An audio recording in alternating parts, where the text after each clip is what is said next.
to have that trilogy with him. He gave me the opportunity, I gave him back the opportunity, and there's one more. Andy, what do you make of the resurgence of AJ? He's been looking great lately. He's been finishing his opponents. He's been doing good. He probably got the knockout of the century against Ngannou. What do you think?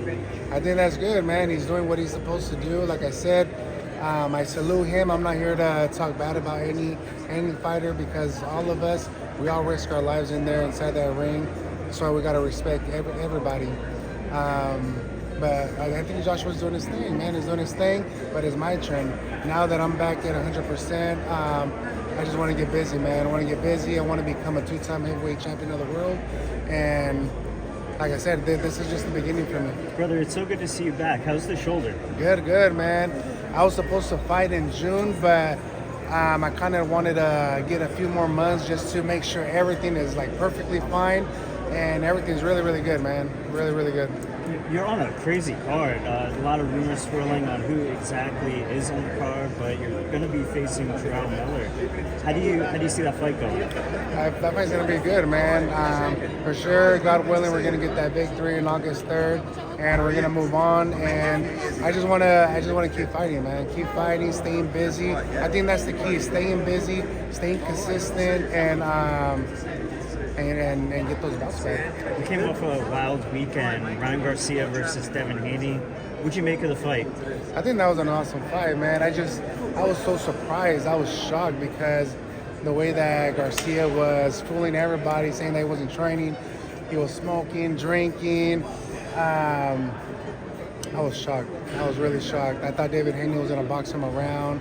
Actually, David Haney was aggressive with the puncher. I don't think you're not supposed to do that.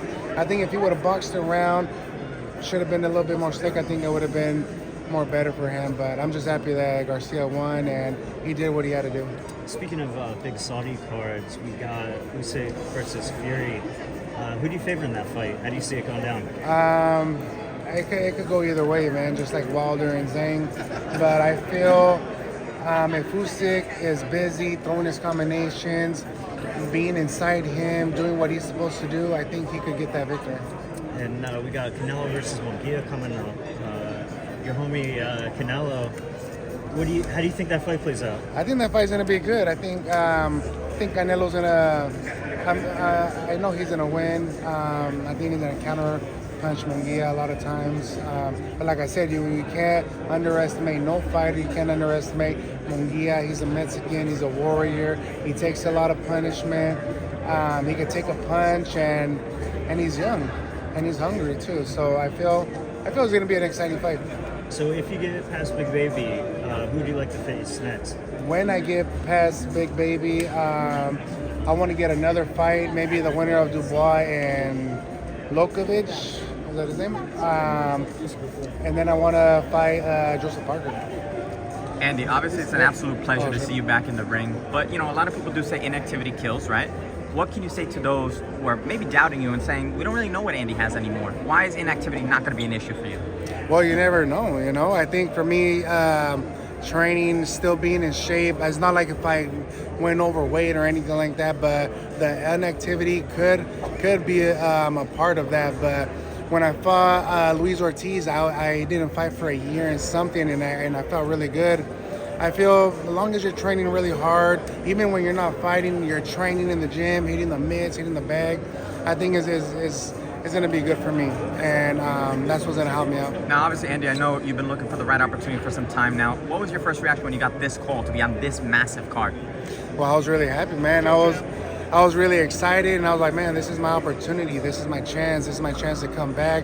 This is my chance not just to prove my fans or my doubters, but to prove myself that I am capable of becoming a 2-time heavyweight champion of the world. And God willing, that's exactly what we're going to do this year, next year. Andy, this is Johnny Boy at Fight Hype. What do you think is going to be your toughest test between Tyson Fury, Usyk, and Joshua? Who's the best of the three, and who would you prefer to face?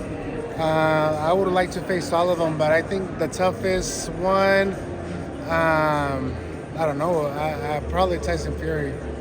Tyson Fury? I think so. It's hard. It's hard to say, you know, because once everybody has a plan until they go inside that ring and they do their things, and if it doesn't come out, what do you have to do? You have